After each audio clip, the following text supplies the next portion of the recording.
go. All right, so how is everybody doing? We are going to share my desktop, and you'll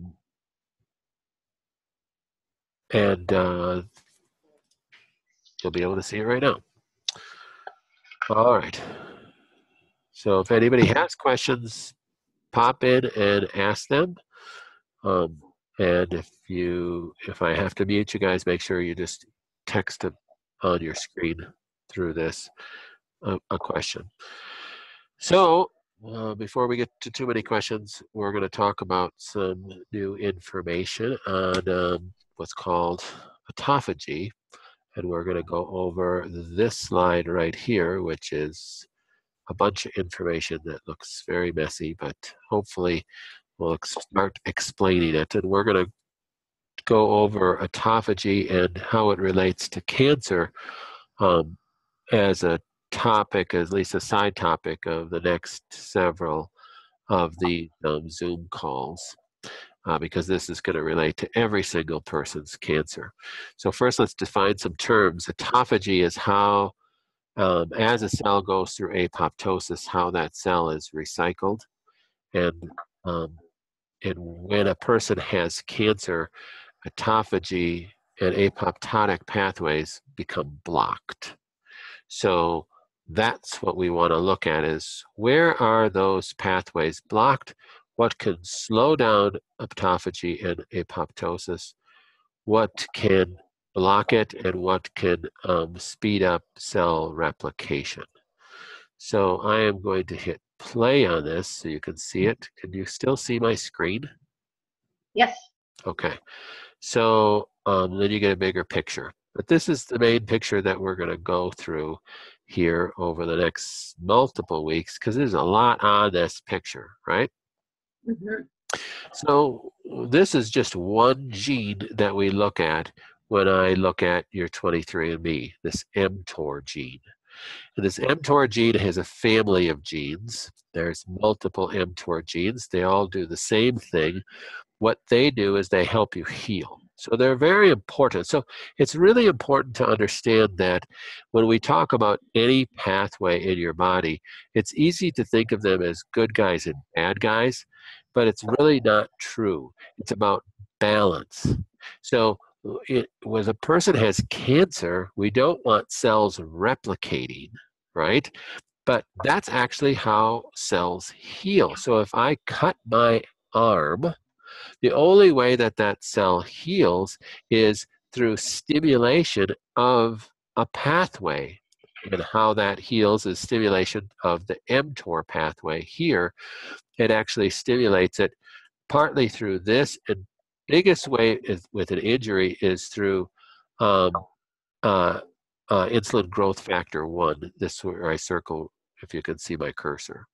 So your brain stimulates, this shows dairy stimulating insulin growth factor 1, but in a wound healing, your brain through the hypothalamus pathway stimulates insulin growth factor 1 to stimulate the mTOR pathway, to stimulate RNA translation or replication and protein synthesis, healing membranes, etc.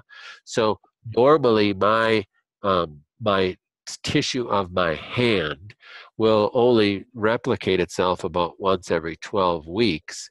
But in the case of an injury, now it's replicating multiple times a minute in order to heal that wound. And then as that wound is healed and scar tissue fills that wound, then that pathway shuts down, and now I have a wound there that now might take time to heal. But that's how your body will heal. What happens with cancer is you get stuck in that pathway turned on. So you get stuck with an mTOR pathway turned on, or you're blocking the autophagy and apoptotic pathway, and that's what we want to look at.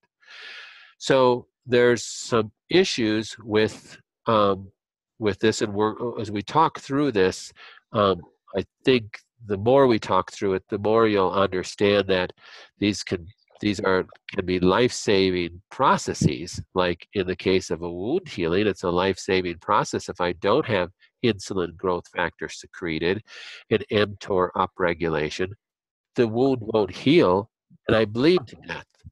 So it's an important thing. And this is what I've spoken about in other lectures, and that should I have the surgery to remove the tumor? Well, there's good and bad to that. If I have the surgery to remove the tumor, I will debulk the tumor, but the very fact that I have surgery is going to highly upregulate insulin growth factor, which is a growth hormone, which is going to stimulate mTOR, which is going to stimulate replication. So, and it's not going to be solely specific to the tissue right there that is directly needing to grow. If there's circulating tumor cells in the area, which there always is, you're basically adding gasoline to the fire of a circulating tumor cell. Now, you have to weigh out the risk, benefit, reward package when you make a decision to have surgery. Well, I'm going to weigh that out, and it's better to remove that tumor. I think that's going to be in my best interest, and I'm going to have to deal with using maybe some nutraceuticals to slow down mTOR so I don't just spill insulin growth factor onto circulating tumor cells. Following me? So it's a natural process for growth to take place and for replication to take place, but you're going to see through this that there's all these processes that we're exposed to from exogenous sources that are stimulating that pathway. Hence, these are reasons why we see increased cancer rates today. So people ask, well, goodness sakes, when the war on cancer started in 1971, their incidence of cancer in the United States was 1 in 21. Now it's 1 in 2.5. What the heck is going on? If this is a war, we are losing horribly. Well, this is what we're looking at. So EMFs and cell phone towers stimulate, especially if you have this gene defect. So if you're a person that I already went over your genetics and you don't remember me talking about this, and I sent you your copy of the 23andMe, this gene is down at the bottom of your copy of the 23andMe, and there's 4 genes in this CACNA1C family, and if you have defects in that gene, you're much more susceptible to EMFs, from dirty electricity in your house to cell phones, to cell phone towers, to high wire lines. There's EMFs going through us all the time. If you have defects in that gene, you're more susceptible for those to be producing an increase, really, insulin and glucose levels, but high insulin levels, and that stimulates mTOR production. High fructose corn syrup stimulates mTOR production. But there's one pathway that I really wanted to talk about today, and it's this one. So MSG, monosodium glutamate, so exogenous glutamates in our food, glutamine, and bone broth. So if you're a natural thinking person and you are looking at Facebook and you are searching the sites of what to do for healing your body, you probably come across some of these things here. So MSG is monosodium glutamate, and you probably read that that's not good for you. Now, monosodium glutamate is only one of about 25 different forms of glutamate that are purposely put in foods. So why would they purposely put them in foods? Because glutamate is a natural substance, but it can be synthesized in a laboratory, and they would purposely put it in foods because glutamate is a stimulatory substance to your brain. So it's a stimulatory neurotransmitter. So it stimulates your brain. You need glutamate in your brain. You need it. And what glutamate does is it wakes you up, and you are awake, and you are alert, and your brain is revved up, and it pushes your brain into a high beta wave. You have 4 different types of waves in your brain. A beta state of your brain is in a state of hyper learning, and there can be benefits to glutamate. They can be helpful. So there's a whole bunch of different genes that affect glutamate, either getting out of your brain, converting to GABA, which is a calming neurotransmitter, or genes that produce excess glutamate. So when a person has any of those genes, and here's just 2 of them, the GAD1 and GAD2 genes and the DAO genes help you expel glutamates and break them down into GABA. But there's a whole bunch of GLUD genes, a whole bunch of different genes that will cause a person, if they have defects in those genes, will cause a person to have upregulated glutamate levels. So even if you ate this perfect diet and you never were exposed to glutamates exogenously, meaning in your diet, you could still have genetic expression that you make way too much glutamate. And glutamate is made in your body through glutamine. So glutamine is an amino acid. Glutamate is a neurotransmitter. So glutamine is an amino acid. Where are amino acids found? But in proteins. So if you eat any proteins, it has glutamine in it, and it will break down into glutamate in your body.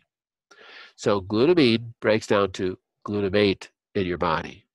So if I have certain genes that I readily break down glutamine to glutamate, I mean, quite quickly break down all my glutamine to glutamate. And if I have other genes, I don't get rid of glutamate, so I have all this excess glutamate. So then I'm in this category with all this excess glutamate. And I could have some symptoms like anxiety, OCD issues, perseverate on thought, difficult to let things go, you know, hard to fall asleep sometimes, don't tend to get restful sleep.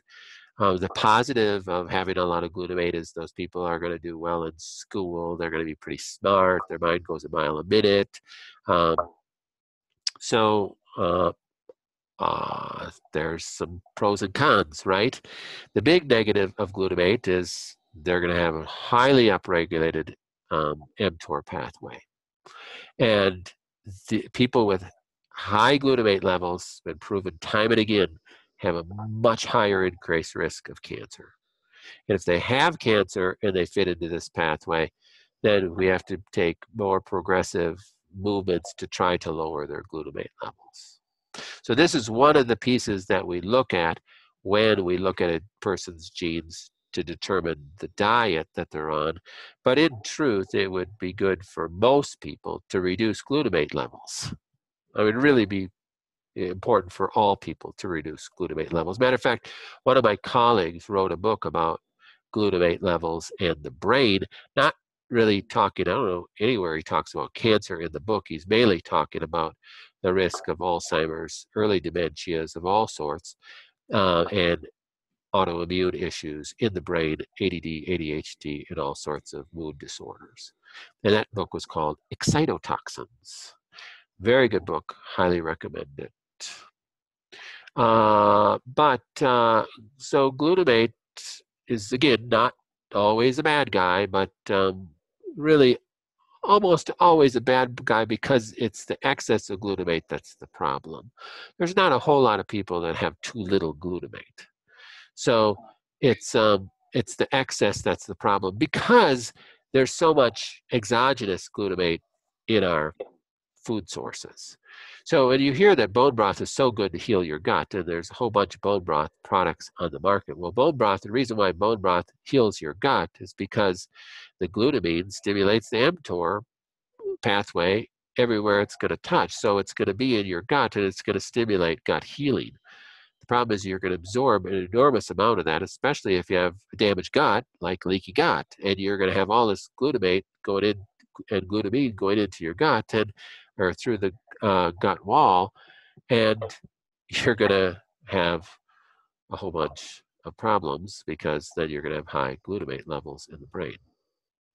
So, when I used to see a lot of ADD, ADHD kids years and years ago, I mean, one of the biggest things was you decrease the inflammation of the brain. So if you have friends and family that have that type of issue or early dementia issues and Alzheimer's, reducing glutamate levels should be key number one um, in trying to help heal that person. So again, where would you get the exogenous glutamates like the MSG and the 25 other types of glutamates that they put in food? Anything that, now with the last presidential administration passed a law that they don't have to be listed in foods. ERG. So they're listed as natural and artificial flavorings. Well, that's just about everything. Yeah, well, celery doesn't have it in there, so that's good. So anything that's going to be boxed or packaged, that doesn't say organic, no MSG, there's still not even a guarantee, even if it says no MSG, that it doesn't have other forms of glutamate. So it's very frustrating. So it's hard to know. So again, like shopping the outer edge of the grocery store is always best, where there's fresh and frozen foods instead of boxed and packaged. And then glutamine would be going on if glutamine is, we determine, is really a main feeder of a person's cancer, going on a low protein, low glutamine diet. And bone broth is never a good idea for any cancer patients. So if you're on bone broth, stop using bone broth. This can also lead to lots of even worse problems. The DAO, especially the DAO1 gene, is, if you have a double allele defect in that gene, it can lead to a lot of psychotic episodes, and you're going to be much more prone to schizophrenia and manic depression and such. So it's quite serious, and you can control it quite well with the diet. And doing some other things that will help pull glutamines out of the body. So it is very manageable.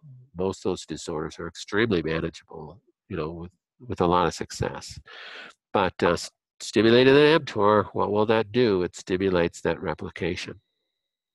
Ultimately, understand mTOR, this line right here, is blocking autophagy. So when you're blocking cell death and cell recycling, well, then we got problems. So, so though it's healing other cells, it's blocking cell death, and that's not good. We'll talk in later episodes about these new genes that have just been published papers on them, that these are genes specifically stimulating autophagy. So people that have defects in these genes are much more prone to cancers. Some new genes that were just recently discovered, some really cool stuff. And then there's some things that will stimulate. That's one of the things why vitamin D is a huge stimulator of this. New articles about berberine coming out. I was always a big fan of berberine, but now after this, it's like, boy, maybe I should get everybody on berberine. So it stimulates this pathway. And I probably make a mistake with most of my patients. The biggest mistake I probably make is not putting them on things that maybe would be good for them. Maybe it comes from my problem, my mental blockage of I don't like to take a lot of stuff, or I just don't remember to. So I think nobody likes to. So if you're on this call, or you listen to this later, and if you're not on vitamin D and berberine, you probably should be. We have a product called Clear Berberine, and you probably have vitamin D already. So these are the pathways that we want to look at over the next coming weeks. Here's another picture of glutamine, and this is the gene that we talk, another gene we talk about big in our glutamine pathway, because this is the gene that brings glutamine inside the cell. And then this gene is what stimulates mTOR. So through glutamine, it's direct stimulation of mTOR this way. Also leucine, which I didn't discuss in this talk very much yet. Leucine is another amino acid found in proteins, stimulates mTOR through the RAG pathway. Again, same thing.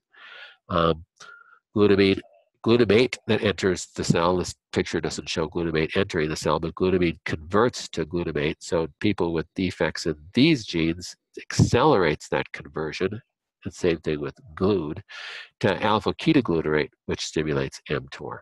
So it can be a bad guy, but it shouldn't be a bad guy if we don't have so much glutamine, and so many glutamates. Well, the problem is, again, I believe that, you think, okay, were we as a human race created to eat meat? Well, I think yes, we were. Maybe initially, if you believe in the creation, that we were initially put in the garden and we weren't eating meat at all. But it's certainly, from a biblical standpoint, is okay for us to eat meat. However, you look at even from biblical times, I mean, how often did they eat meat? I mean, if they brought the best of their animals for sacrifice, and most of the people could only bring a dove, that tells you they didn't have very much meat. So what was, it's only in these last few generations, these last few hundred years, that we've experienced the ability to eat meat for breakfast, lunch, and dinner. If you really look at historical dietary measures and how we've eaten, at least I look back at it, and some people might argue that, but I think we eat way too much glutamine. And I do eat meat, so I'm not a vegan, but you could cast an argument for us maybe consuming too much glutamine. And glutamates were never exogenously in our food sources. So, and again, the reason why they put glutamates in is because they're excitatory and it makes you want to eat more. So, like nacho cheese Dorito chips have 4 different glutamates in them. And the whole purpose is so that you go, wow, these are good. Your brain does that. So it stimulates your brain glutamate pathways, and it's addictive. So glutamate is your addictive cycle. That's why we have so many addicts of drugs and alcohol and everything else, is because it stimulates glutamate. So just more reasons to watch your glutamate. So an increase is mTOR, and anything that's going to increase mTOR is going to decrease cell death. So that's what this is all about. So cancer diets should limit glutamine, leucine, and arginine. We didn't even really talk about arginine, but it's the same thing on here. Should limit that, regardless of whether you're going completely protein or not, you're lowering your protein levels. That's why most every person that's my patient, I decrease their meat consumption. And how decreased should I get? Well, how decreased can you get, really, is the question you ask yourself, and you work at that. Here's some sources of arginine and leucine. I was going to put glutamine in here, but that's in almost everything. So, but it's protein. That's what it is. So it's not really a secret about that. All right, does that bring up any questions?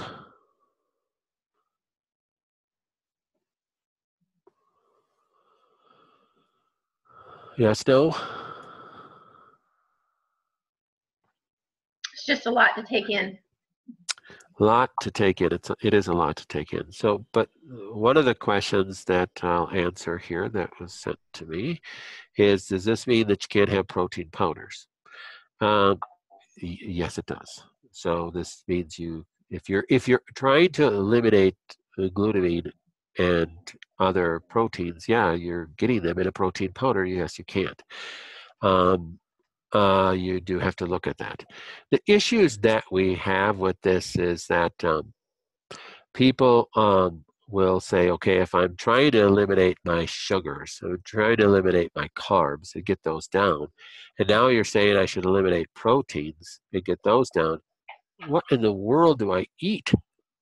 And that's a very good question. And the answer to that question is number one thing you're eating is you're eating vegetables and you're eating it's just so foreign to most of our diet that it's difficult to adhere to. We built um, our relationships around food, and not only with us and the food, but with our families and food. And we sit down at a table, and that's where we have certain relationships. We have everybody over for supper, and it is very difficult to adhere to a diet when nobody else is adhering to a diet. So I always highly suggest you try to do this as a family, try to eat better as a family. Just because one person has a diagnosis doesn't mean that other people could eat poorly. Um, so, but everybody's got to make their own decisions there. But as far as what can you eat, you're eating a lot of vegetables, you're eating some fruits, that are going to be lower in glycemic index. And you can eat some protein. You're just looking at, okay, what if I counted my grams of protein? It's just like your carbs. If you start counting your grams of carbs, you'll notice that you're probably at like 200 grams a day, and then you go, okay, well, what if I drop that to 100? Could I do that? Yes, I could. Then you go, could I drop that to 50? Could I drop that to 20? 20 would be pretty low, but you could do that. That'd be a more ketogenic diet. But if you're eating a mixed diet and you're dropping your grams of carbs to 50, it's the same thing with your protein. Let's count my grams of protein that I'm eating on a daily basis. And then let's go, okay, where can I cut that down? Now, if you're not very left-brained and you're like, this is just hurting my brain even thinking about this, you can't just look at the amount of protein you're eating. So normally I eat 2 hamburgers. Could you live with just one for a while? Normally I eat a chicken breast. Can you cut it in half and put the other in the fridge? You can have it tomorrow. Um, if you just start cutting things in half and see how you do with that, okay, I put some chicken on my salad. Do you need chicken on your salad? Oh, I guess I don't need it. So you start doing that, and then you start, looking at that way, and then you could possibly have a treat where you could go off of it and have a hamburger that day. So normally when I put a person on a purposefully low glutamine, low methionine, low protein diet, I have them go 5 days on, 2 days off. So it gives them a break, and it's not like this is a lifestyle that they just hate. So hopefully that helps a little bit. And sometimes that helps if you just play with your diet like that, so it doesn't feel like a torture chamber that you're subjecting yourself to. Dr. Connor, where do eggs fall in? So eggs have protein in it. Okay. So um, eggs have choline that is really good for you. Eggs have other nutrients that are good for you too. So um, eggs may be my choice of protein today. But it just goes to, do I have to eat protein? How much protein do I have to eat at every meal? Okay. Can I have a meal where it's just salad and it's no protein really in that? If I'm going to eat protein at every meal, can I cut it in half, the amount of protein that is? So, and eat more vegetables. I mean, most people, you look at the typical American breakfast, I mean, it's all carbs and protein. That's all it is. There's, and and sometimes not very good fats. But even though protein is going to be in vegetables and carbs are going to be in vegetables, but the typical carb in an American breakfast is a bad carb. So they're eating pancakes or waffles or toast or something and syrup, and which is not a good complex carb. And then they're eating a protein like bacon or sausage, which is a horrible source of protein. Mhm. So maybe I could eat eggs cooked in coconut oil and and or a 2-egg omelet with a bunch of vegetables cooked in coconut oil, or one egg cooked in coconut oil with sautéed vegetables smothered over the top of the egg. In our later talks, we're going to talk about, because we're running out of time here, but we're going to talk about fasting and intermittent fasting as a way to put yourself in a state of your body in a state of more ketosis without severely restricting your diet um, in a way that you're going to a full ketogenic diet. So we'll talk about that. So do I need to eat 3 meals a day is the next comment that would lead into that. So does this help a little bit? Yes, it does. Understand why we want to look at this pathway and how to make this pathway make more sense, and it looks real complicated, but when we break it down into pieces, it's really not. And why sometimes I recommend nutrition and why I sometimes take nutrition away from people. You know, that, oh, nope, you can't take this because it's got too much glutamine, it's got methionine and methyl donors. No, we're not going to do that because it's going to stimulate that pathway. Okay, any other questions? We will end today's call, and I'll get this up on our Facebook page ASAP. Thanks so much. Thank you.